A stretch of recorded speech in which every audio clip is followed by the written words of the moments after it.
Good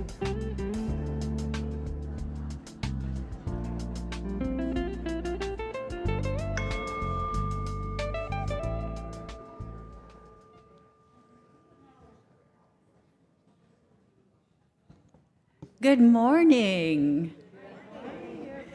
Welcome to the Boise Unitarian Universalist Fellowship. I'm Debra Smith, and I'm your celebrant for today's service. Welcome to those joining us virtually. Everyone turn around and wave to the cameras back there. We are so glad you are with us this morning. And welcome to all of you joining us in person. It's so nice to have you here. Whether you are joining us today for the first time, or you've been a member since this congregation early days, you are welcome here.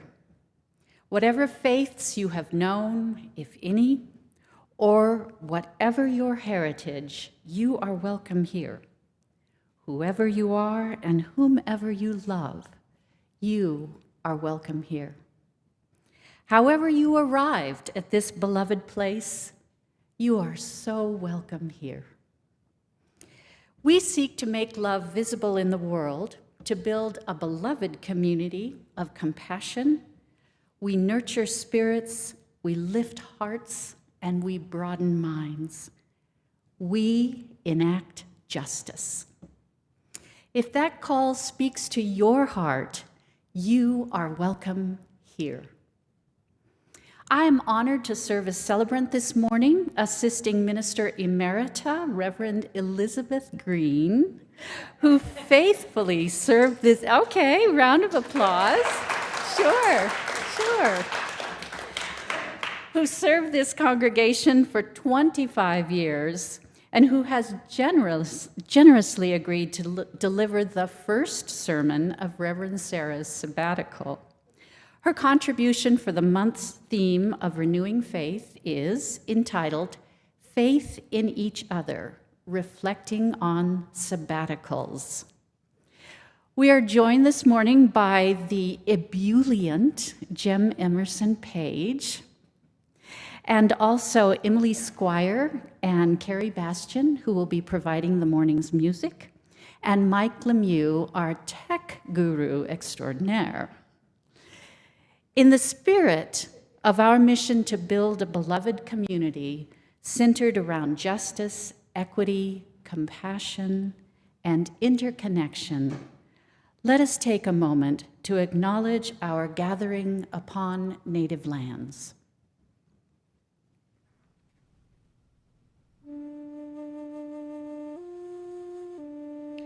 As we gather together, we acknowledge that the land upon which our church and homes exist is the ancestral land stolen from the people of the Shoshone-Bannock, the Shoshone-Paiute, Coeur d'Alene, Kootenai, and Nez Perce nations, along with many other tribes whose names have been lost in history.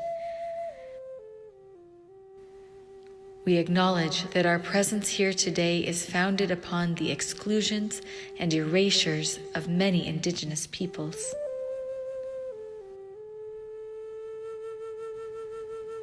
With this acknowledgement, we wish to demonstrate our ongoing commitment to the work of dismantling the legacies of settler colonialism. We honor indigenous peoples' connection to the land and support their right to sovereignty.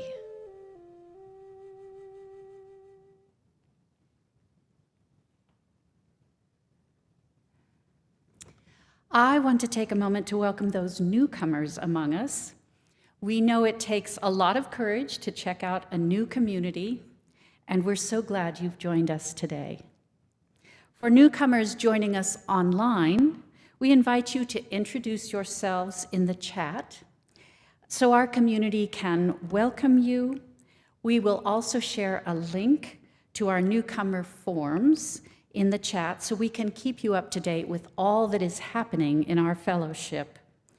For those newcomers joining us in person, we hope you'll stick around after the service and introduce yourselves. You can find a link to our newcomer form on the QR codes on the bookmarks on your seats. You are welcome to take one home. It contains QR codes for lots of what's happening. We do have a lot happening at the fellowship, from book groups to adult classes to meditation to neighborhood pods, both in person and online. I do have one announcement I want to highlight for the whole community. Next week is the kickoff Sunday for our annual giving drive. We're planning a special drive-through pick up a Primrose Day on Sunday, so you'll want to pay attention to that. Our congregation and all of its pastoral and social justice work is funded by us through our kindness and generosity. We'll be focusing on the theme of kindness and generosity, and the pledging drive will culminate in a grand outdoor picnic and party on April 24th. It's a bring your own picnic. We'll provide the drinks and the cookies and the Frim Fram 4. Yes, there will be prizes for those who get their pledges in by that date, so be sure to put this date on your calendar, April 24th, a month from today. Our generosity is so expansive in other ways as well. It is our practice here at the fellowship to donate 25% of our unpledged plate offering to support our social justice causes. For the month of March, it is our own MESCU Scholarship Fund, which provides money for 3 grantees to help pay for college costs. We no longer have a special time in the service for collecting our offering, but there are many ways you can give a gift. You can visit our website at boiseuu.org and click on the giving application at the top right corner of your screen. For those of you who are in person, you can give through the QR code on the bookmark on your seat, or you can drop a check in the boxes that are on either side near the entry doors. You can also download the Vanco app on your smartphone, and checks by mail are always welcome. As we enter into this time of worship, take a moment to breathe together. Fill your body with breath, knowing that our breath connects us to one another, to our bodies, and to our planet. Our breath offers us the opportunity for stillness, to tune in to our spiritual center, to listen deeply to our heart's own longing.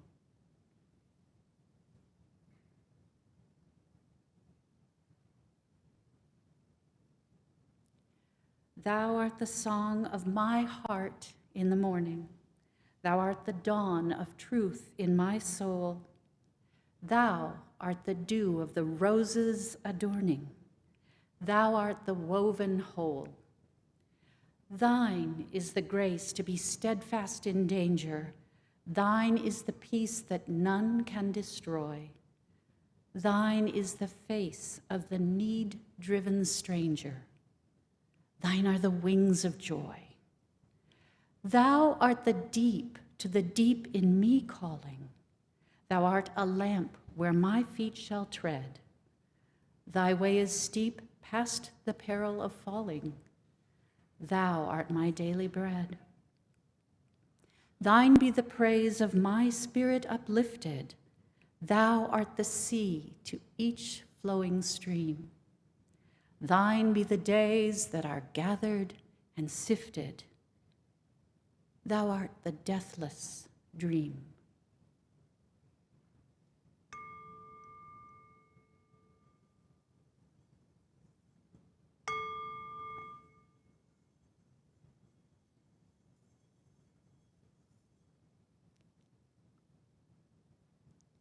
We have to imagine a bell.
Each week, we light our flaming chalice, a symbol of our free faith, a beacon of love, hope, and justice. We join in this lighting in solidarity and community with thousands of other Unitarian Universalists lighting chalices today in churches, homes, and in virtual sanctuaries, reminding us that we are all connected to one another and to the larger community of faith and love. As we light the chalice here in the sanctuary, for our virtual community, if you have a chalice nearby, you are invited to light it this morning with us and to announce in the chat where you light your chalice from.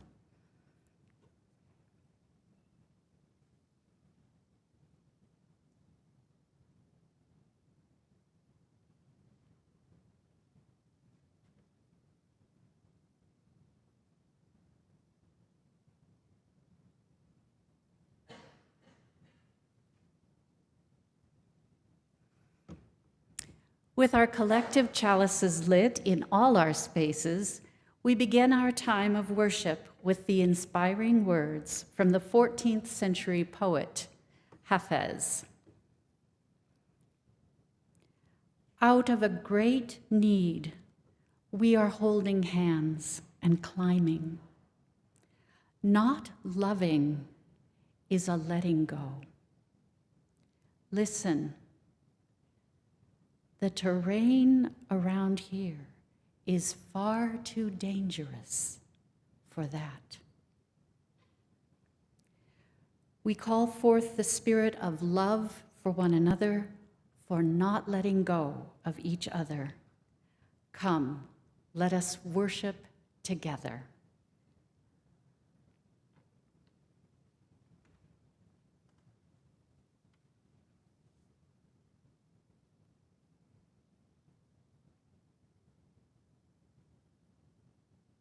Good morning.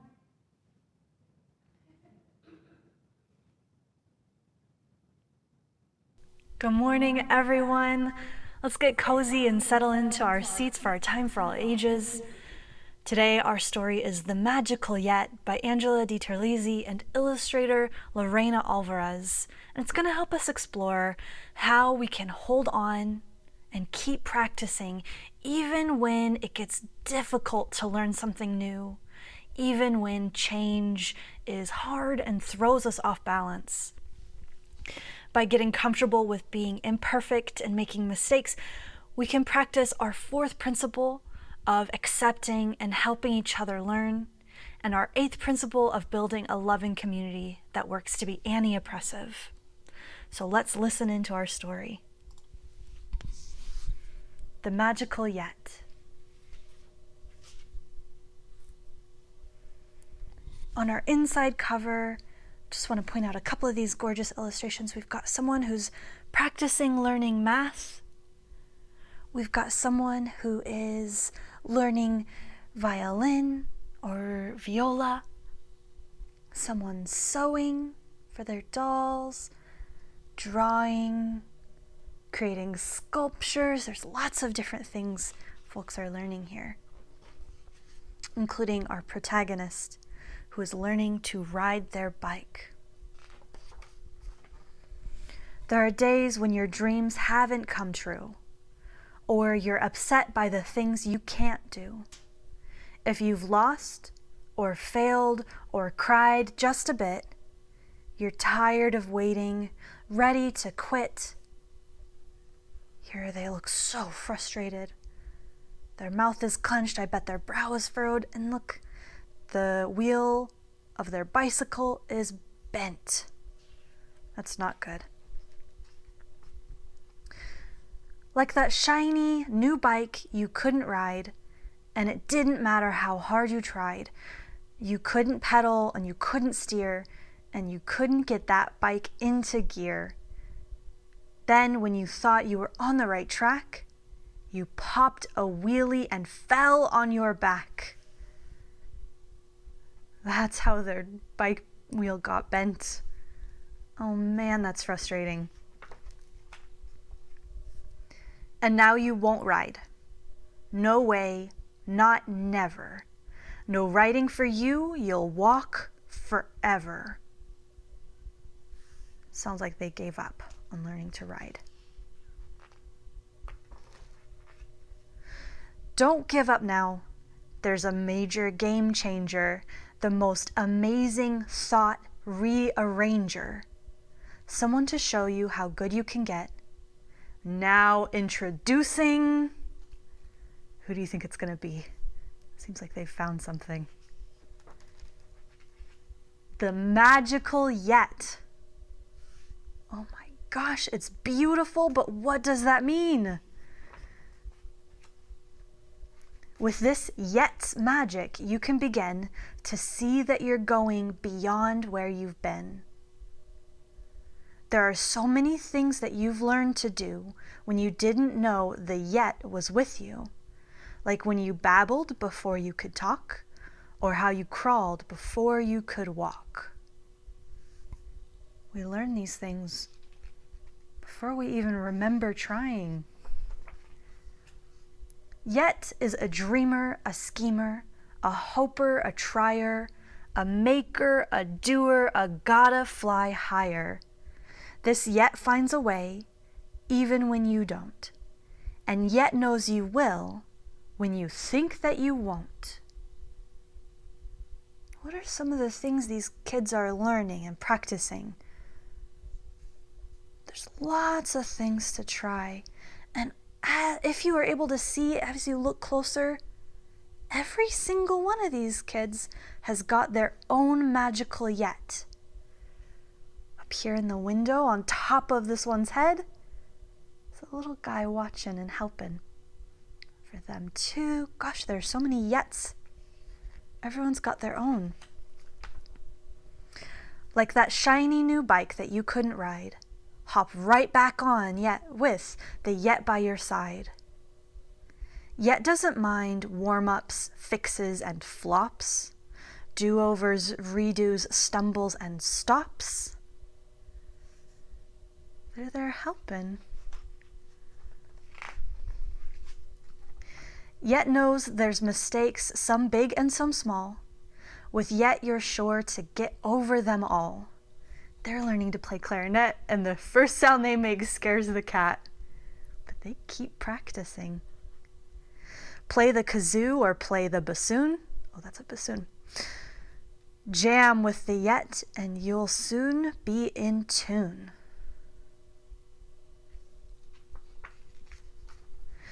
Try skateboarding tricks like the ollie heel flip.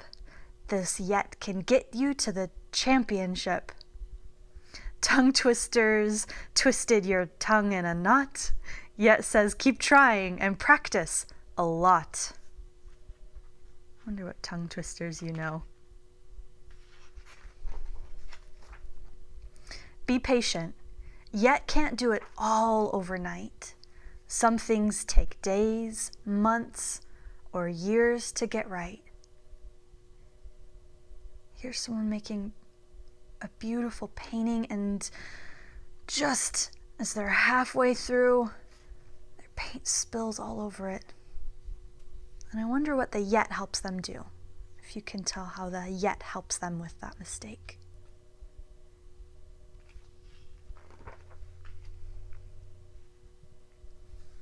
But if you keep leaping, dreaming, wishing, waiting, learning, trying, missing, with the yet as your guide along the way, you'll do all the things you can't do today.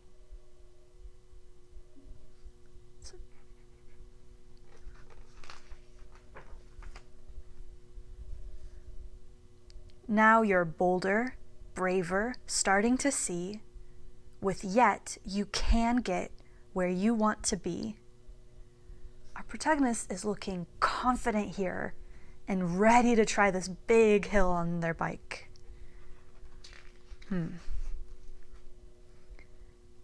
There they go. Wow, you finally did it, yet knew you could. You're not just riding, you're getting quite good. But don't stop now.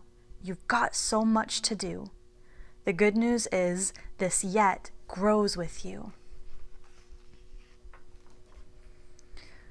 So no matter how big or old you may get, you'll never outgrow, you'll never forget. You can always believe in the magic of yet. They are designing bicycles now, not just riding them. That is amazing. On the back cover, it's the same as the kids on the front cover, but now they are older. And it's all the stuff that they've learned. I'm gonna flip our book over because I just want to point out all of the different magical yets that everyone has. All of them gorgeous and helpful. We see the skateboarding yet, the reading yet, the ballerina yet. Everyone with their own special yet. I wonder, how has your magical yet helped you? What is something that you learned because you didn't give up, even though it was hard? I wonder if you can practice seeing someone else's magical yet, and not just your own. How does remembering that other people have their own changes, their own learning that they're trying to do, help you be more patient and kind toward their mistakes? That's a big question. Join me now as we bless our beloved community with song. This beloved multi-generational community where together we learn, grow, live out our values, and change. Thank you all.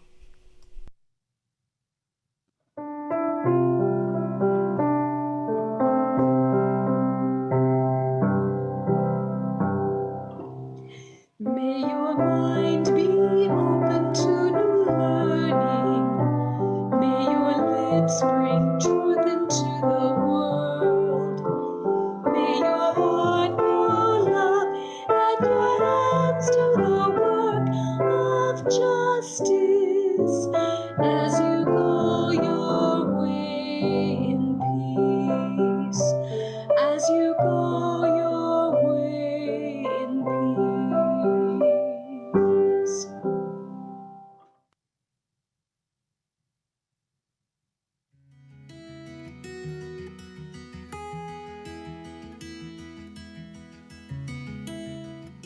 When Miriam Waito suggested the theme for this year's annual giving drive, Cultivating Gratitude and Kindness, I immediately had an image of our fellowship being a beautiful, diverse garden nurtured by the many kindnesses of our congregants and sustained by our UU faith. I thought we could create a quilt for the artwork this year. Much like the fellowship is pieced together with all the many congregants who have differences, opinions, and stages of life, so could this year's art piece be a patchwork. To quilt is to stitch and join together different kinds of fabric to create a whole. We weave together a patchwork quilt as a community, a congregation. We believe in hospitality, generosity, friendship, justice, and love. I asked Erin Logan if she would help me create the quilt. Erin and the booth quilters created the seasonal banners that hang at the front of our sanctuary. I put a message in the booth bulletin Google group to ask if anyone would join us by embroidering the words that are part of the quilt. Casey O'Connor responded she would embroider the words. So with all three of us on board, we were set to begin the project. Julian Jenkins took the pictures of the finished quilt.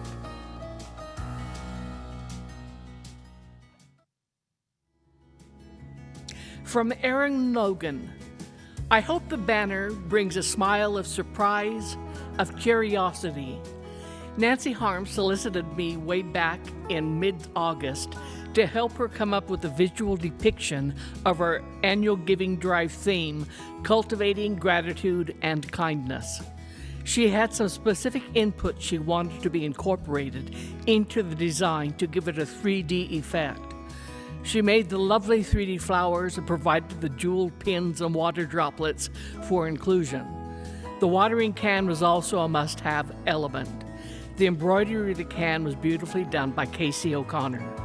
Using mostly scraps, I composed a depiction of one of my spring traditions of planting pots in May and reaping the beautiful throughout the summer and fall until the first frost.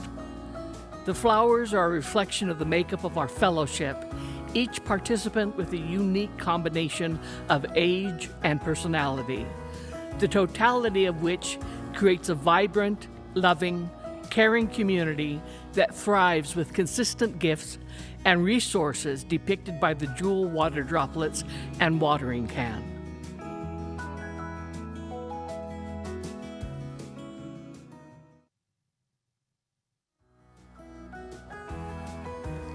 From Casey O'Connor. I saw an inquiry from Nan asking if anyone could do a little embroidery. I asked Nan to be more specific, and Nan told me it was some lettering for a square on a quilt.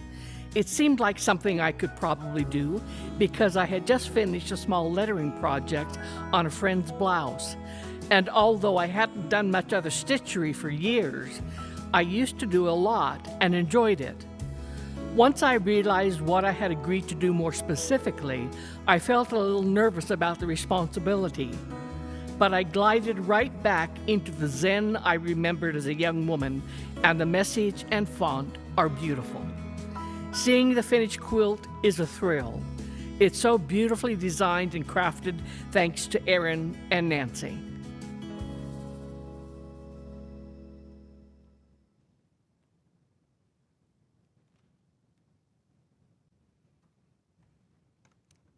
Well, I don't know about you, but I'm pretty amazed that something we do every year, our annual giving drive, is thought about by some members of the congregation for months and months and designed, and it calls on volunteers and skills and those who want to try out their magical yets. It's just amazing to me, and my heart is so grateful for all of you.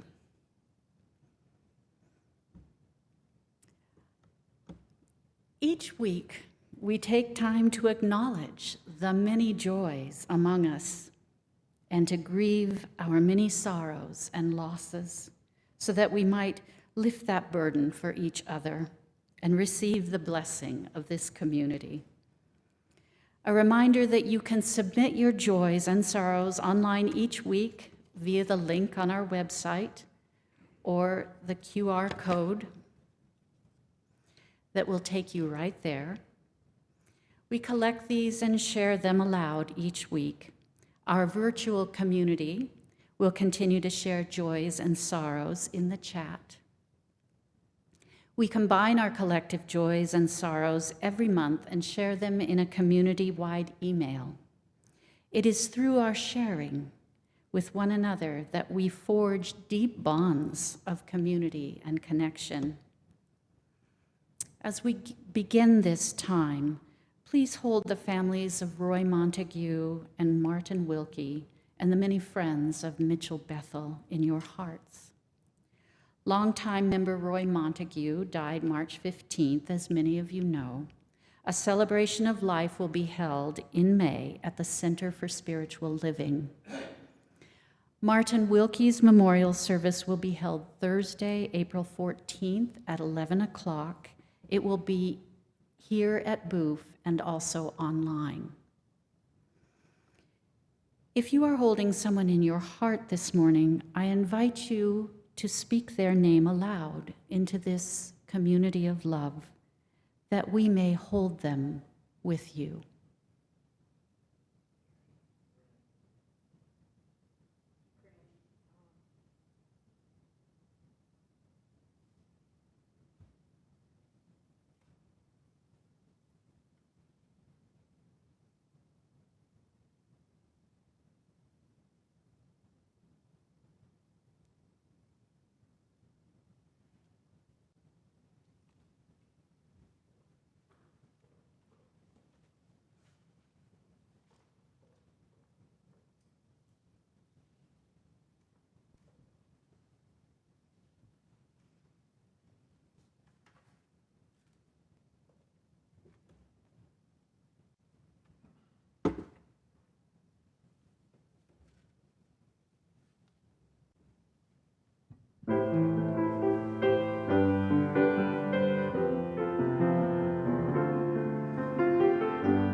I wear mascara on worship days, and then Emily sings.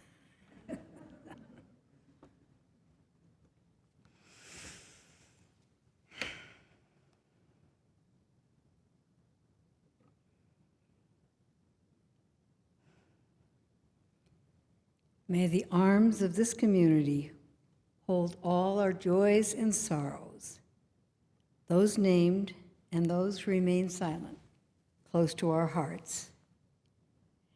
May we feel the grace that surrounds us and be transformed by the spirit of life and love, with warmth to celebrate our joys and with gentleness to soothe our aching hearts.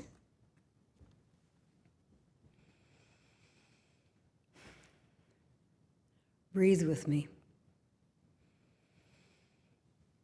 Fill your body with breath. Breathe into this sacred space. Fill this community with loving kindness. Breathe with wholeheartedness. Listen to what is calling you in the silence.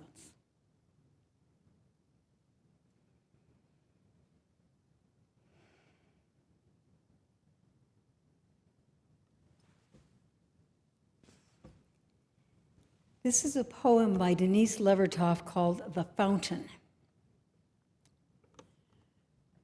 Don't say there is no water to solace the dryness at our hearts. I have seen the fountain springing out of the rock wall and you drinking there. And I too, before your eyes, found footholds and climbed to drink the cool water. The woman of that place, shading her eyes, frowned as she watched, but not because she grudged the water, only because she was waiting to see we drank our fill and were refreshed. Don't say there is no water. That fountain is there among its scalloped green and gray stones. It is still there and always there with its quiet song and strange power to spring in us up and through the rock.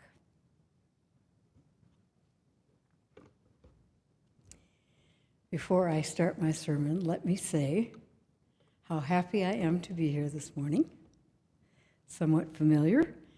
And I'm honored and happy that Sarah asked me to fill her pulpit on the first Sunday that she's gone on sabbatical.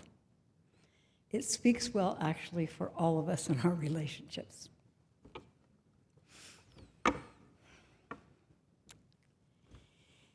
As many of you know, March's worship theme is faith. So, shall I repeat what has been said every Sunday this month? Faith is really a hard subject for Unitarian Universalists. Yes. We UUs each have our own individual faiths. We each have trusted values and practices that can give us a sense of reverence, that can call us to our best selves. Now, I'm personally a little fuzzy about the nature of the harmony or mystery or flow that I sometimes call God. But my twice daily meditation and prayer practice assure me that I can slowly arise from sadness or grief or pain. And my trust in this universal whatever can help me become a better person, which is a process I need because I pretty much hate that process. The Levertov poem has always spoken so deeply to me. Don't say there's no water to solace the dryness at our hearts. It is still there and always there with its quiet song and strange power to spring in us up and out through the rock.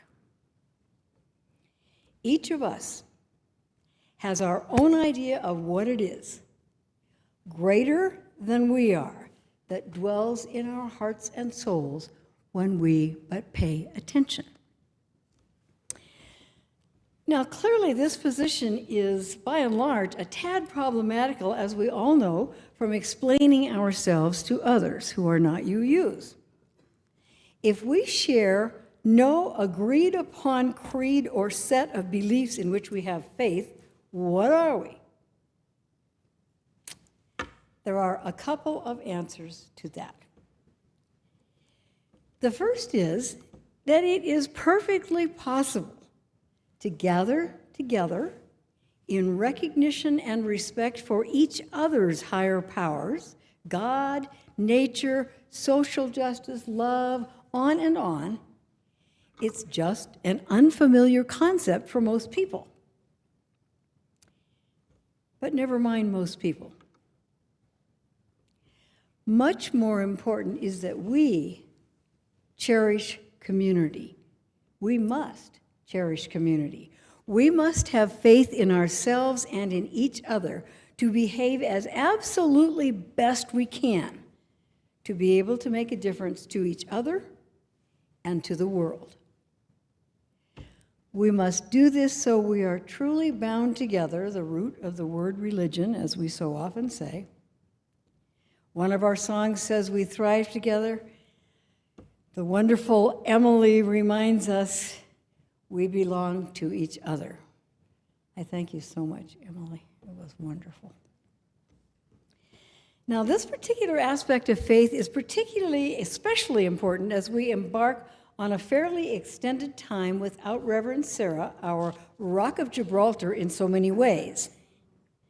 She is taking the badly needed time she spoke of last week, and we are here on our own for the next few months. Faith in ourselves and in each other rises as more important than ever.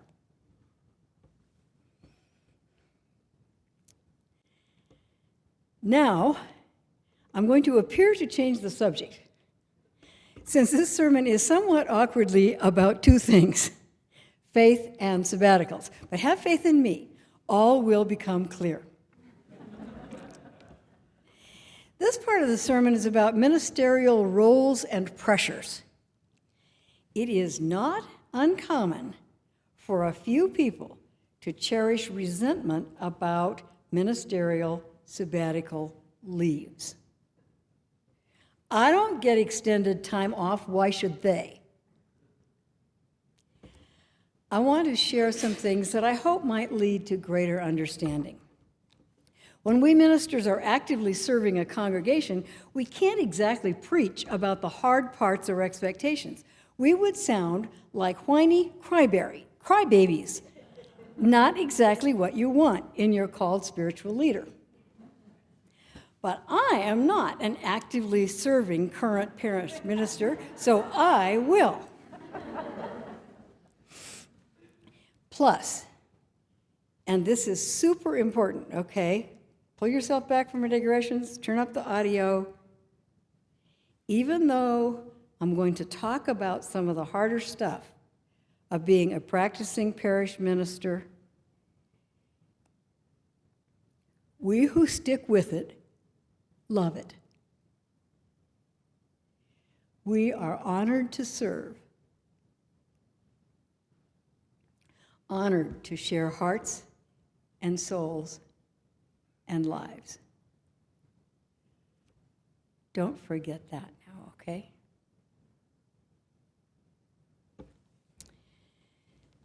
Reverend Sarah outlined a few of the hard parts last week.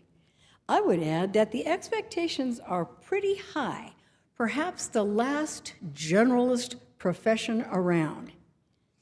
Here's a partial list of what we ministers and you want of ourselves. Compassion, ability to lead large and small groups, impeccable interpersonal skills, authenticity, executive abilities, empathy, an understanding of budgeting and finance, sense of humor, ethics and behavior pretty much above reproach, social justice passion, administrative strengths, patience, oh yeah, and good preaching. you can probably add some to that daunting list. For further insight into clergy situations, I encourage you to Google clergy burnout or something similar. I went to a respectable site.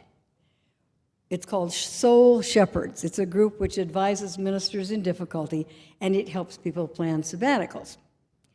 Now, they quote a number of studies and have come up with some kind of amazing statistics. I know these are deadly serious, sometimes literally, but I almost laughed at some of them. Before I swear they are God's own truth, I would do more research, but here they are from a respectable source. 90% feel fatigued and worn out every week. Actually, that didn't surprise me. I thought it would be higher. 40%, edging on to half, report a serious conflict with a parishioner at least once a month. Thank you for not making that a part of my life with you. 78%, and I'm a tad doubtful about that figure, but bear with me. 78% were forced to resign from their church, 63% at least twice, because of church conflict. I have known lots and lots of folks who had to do that. 91%, again, it might even be higher, have experienced some sort of ministerial burnout, and 18% that they say that they are right now fried to a crisp. I hope this one is overreported, but perhaps not. 50% admit to using pornography, and 37% report inappropriate sexual behavior with someone in the church. And so it goes. Sobering expectations and research. Now, though, let me return to the part about faith as practiced by us. Let me share an expectation of you ministers that most pastors and priests and rabbis and imams do not share in quite this way. We, as congregations, are a people who depend on having faith in ourselves and each other. Our minister, among all those other things we talked about, is the person always on the lookout for the frayed threads. Our minister is the person who looks to see what we might call lapses of our kind of faith and does their level best to pull us back together.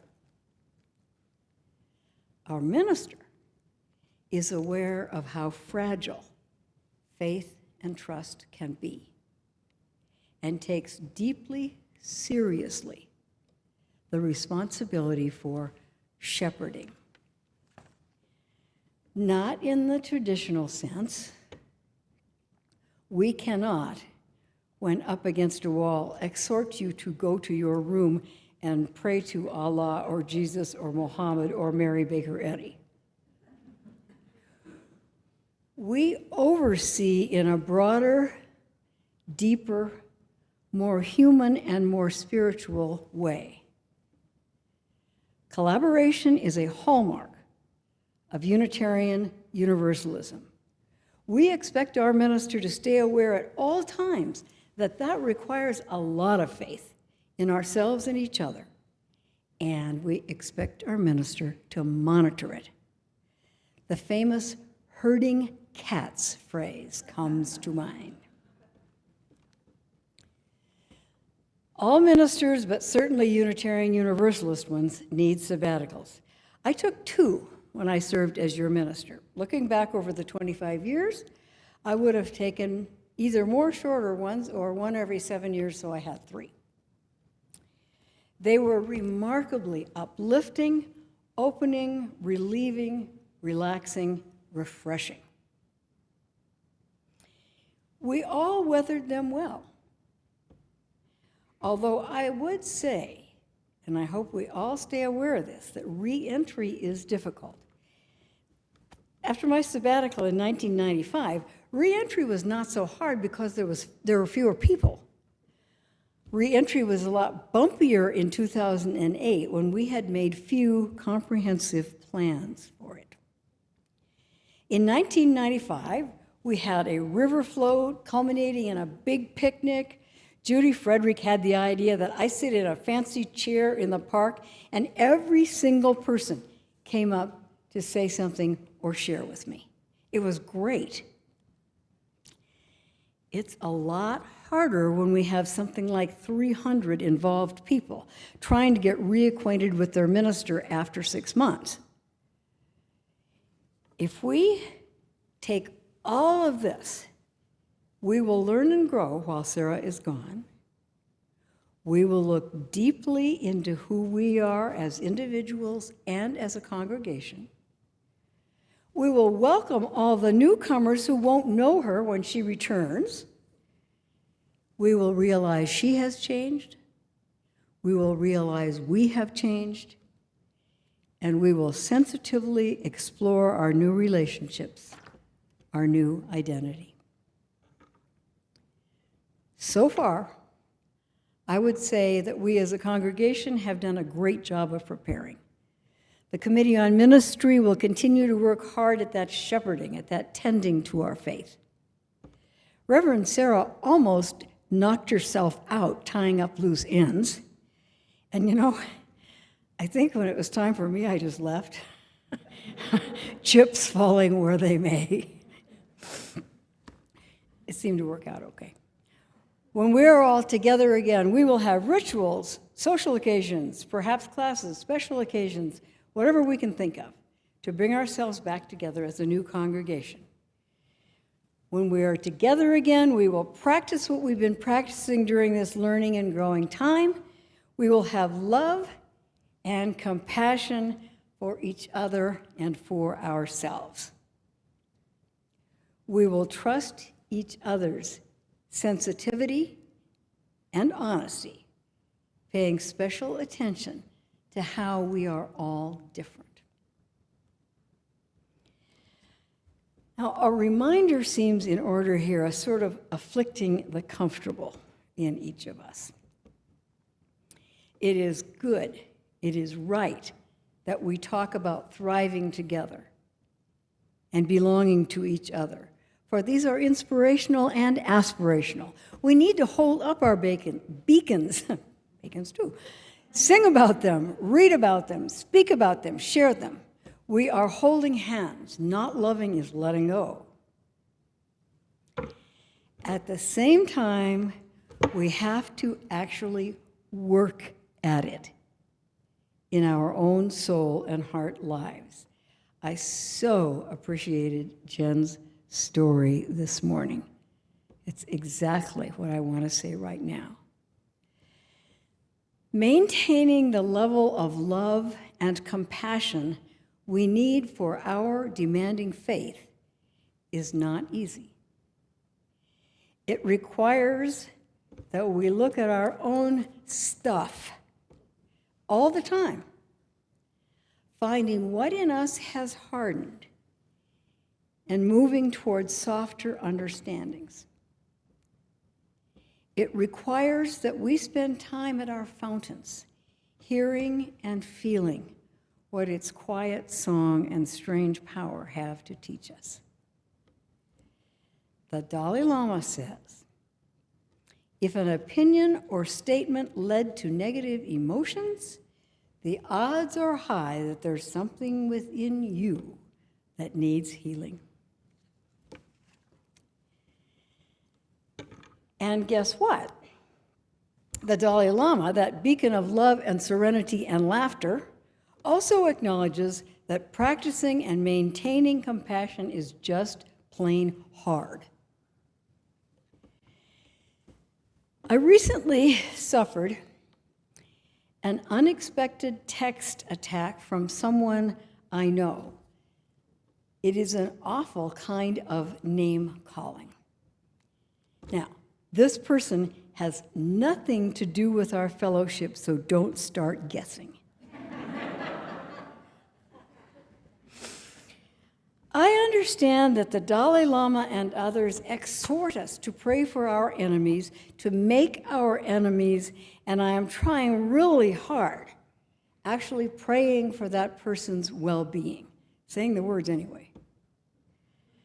Gotta say, though, I am probably not going to come to compassion for this person anytime soon. It is very hard to imagine walking in those shoes. Yet, the Dalai Lama says developing compassion is extremely difficult, and he says it involves unremitting determination. I can't snark at this person, and I can't plot subtle revenge. So I have to continue on this road, even though I don't like it very much, until I have faith in myself, faith in my ability to understand, and faith in my ability to care.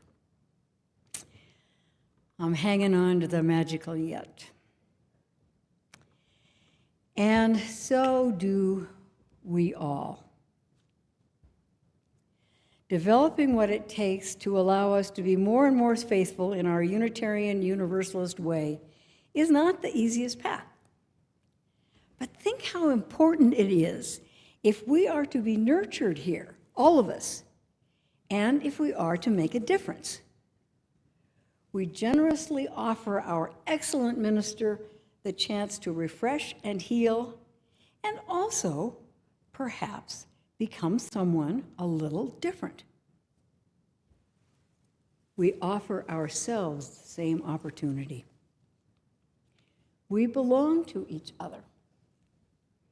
We thrive together, and we know it only happens when we make it happen, each and every one.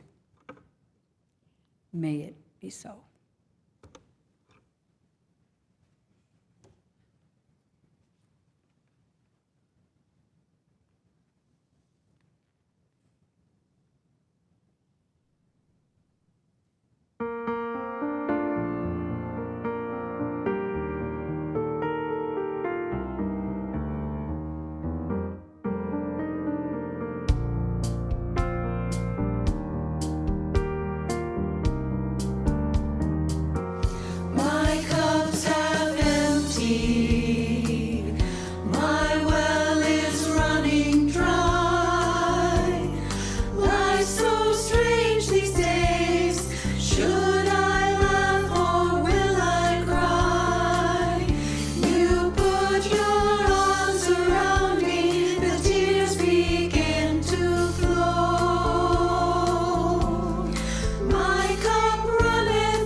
justice we strive as we work together. Together we thrive.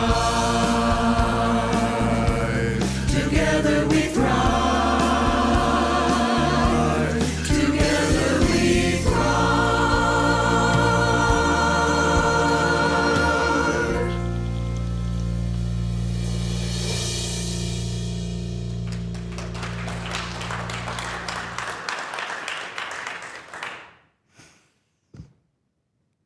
Beloveds, I invite you to place your hand over your heart and stand if you are so inclined.